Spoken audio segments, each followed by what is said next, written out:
لا إله إلا الله محمد رسول الله لا إله إلا الله محمد رسول الله Assalamu alaikum wa rahmatullahi wa barakatuh. Alhamdulillah wa salatu wa salamu ala rasulillah. This is Imam Zia from the Islamic Center of Irving in Dallas, Texas, recording exclusively for the Prophet's Path YouTube channel. Today my subject is going to be the importance of taking care of our youth. You see, many of us, we go to speeches and lectures which talk about the youth being the future of Islam. But realistically, we never do anything about it. Everything is future, future, future. But when it comes to doing something about it now, many of us are lacking. We don't have any plans to do something for our youth so that they can truly become the future of Islam in this country. We look at the Sahaba, Ridwanullahi alayhim ajma'een, and we see how the Prophet ﷺ utilized the youth of his time. A very classic and famous story is of Mus'ab ibn Umayr. We know his story, we've probably heard it many, many times before, of how he was a rich boy and he had grown up in the lap of luxury. When he accepted Islam, his family threw him out, naked and hungry and thirsty, out on the street. His mother felt some remorse for him, so she gave him a sheet to cover himself with. Now this same Mus'ab, he was one of the youngest Sahaba with the Prophet ﷺ. And the Prophet ﷺ didn't think that this person, he is young, he doesn't know anything, he's careless, he is a teenager, he is this, he is that, which is the attitude that many of the elders have with our youth in our communities. What the Prophet ﷺ did was, he gave him a huge responsibility, a huge task. He sent him to Medina, and before the Prophet ﷺ migrated to Medina, and the rest of the Muslims started migrating to Medina, Mus'ab ibn Umayr, he had laid the groundwork for the Muslims to come there.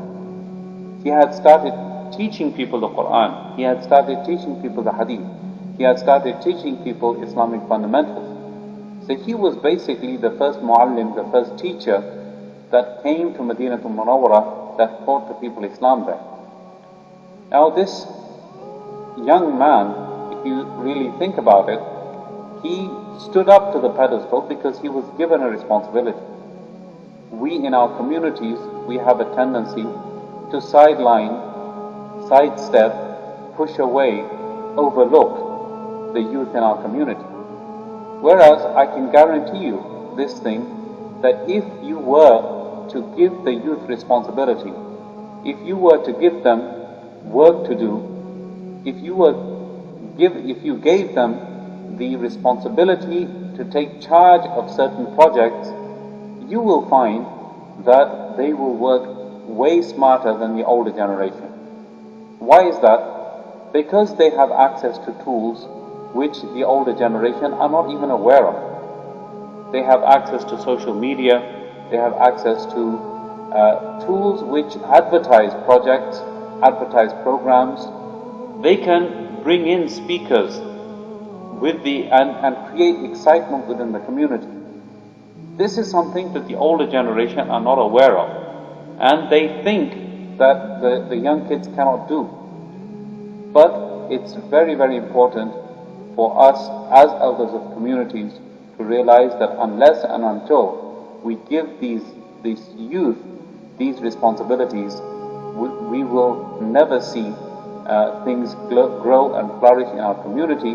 And in fact, because we are overlooking these youth, we will find that they are basically, because of being neglected, because they are not being looked up to, they will basically stop coming to the masjid, and you will find then inviting them back to the masjid is going to be very, very difficult indeed. So, like I was saying, the youth of today, they work smarter, they don't work harder. And the elders of yesterday and today, they think that working hard is the solution to everything. Whereas the youth, they work smarter and they get much more done in a short amount of time. We look again at the Quran and we will find that Allah subhanahu wa ta'ala talks about the people of Kahf. Who were they? They were young people. إِنَّهُمْ فِتْيَةٌ آمَنُوا بِرَبِّهِمْ وَزِدْنَاهُمْ هُدًى. Allah subhanahu wa ta'ala describes them with the word fitya. Fitya is the plural of fata, which means youths. They were youths that had iman in their Lord. Allah subhanahu wa ta'ala said that when they strove, they made an effort to protect their iman. Allah subhanahu wa ta'ala says, زِدْنَاهُمْ هُدًى. We increase them in their guidance. So Allah subhanahu wa ta'ala uses this story to tell us about a group of youths that protected deen, that protected religion, that protected their own faith. We have to have the same belief and conviction that if we sow the seeds of iman into the hearts of our kids today, our youth today, our young men and ladies today, we will find that they will become the foundation of Islam in America and the rest of the world. But we have to entrust them and we have to trust them with this responsibility. And unless and until we don't put that trust into them, we will find that we are pushing the youth away. So there are practical steps that our communities need to take. We need to have youth programs. We need to have youth directors within our masajid. We need to make sure that even there's a youth committee that is responsible for running all the affairs and the programs which are directed to the youth. When they are given this responsibility, you will see the results of that. You will see them being attracted to the masjid. And if the masjid can afford it, then a special area which is dedicated to the youth, a basketball court, soccer field, places where the youth can feel that they can come to the masjid and not only protect their religion, but also enjoy themselves at the same time. Hopefully, inshallah, this message gets through and the older generation understand this message, because the older people, obviously, one day they're going to leave this world. If they leave behind this vacuum of not introducing Islam to the kids and not bringing them to the masjid, then the masjids will become desolate and empty. And the only way to prevent that from happening is to make sure that our youth are coming to the masjid and they are being involved in the masjid and they are part of the masjid, so that they feel that they're part of the community. And when the elders do leave, then there's not going to be a vacuum.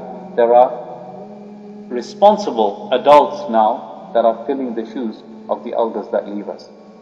I pray that Allah subhanahu wa ta'ala gives me and you and everyone the tawfiq to understand and practice what I've said. Assalamu alaikum wa rahmatullahi wa barakatuh. نور على مر الزمان تألقا وأضاء للدنيا طريقا مشرقا وهدى من الرحمن يهدينا به للصالحات وللمكارم والتقى.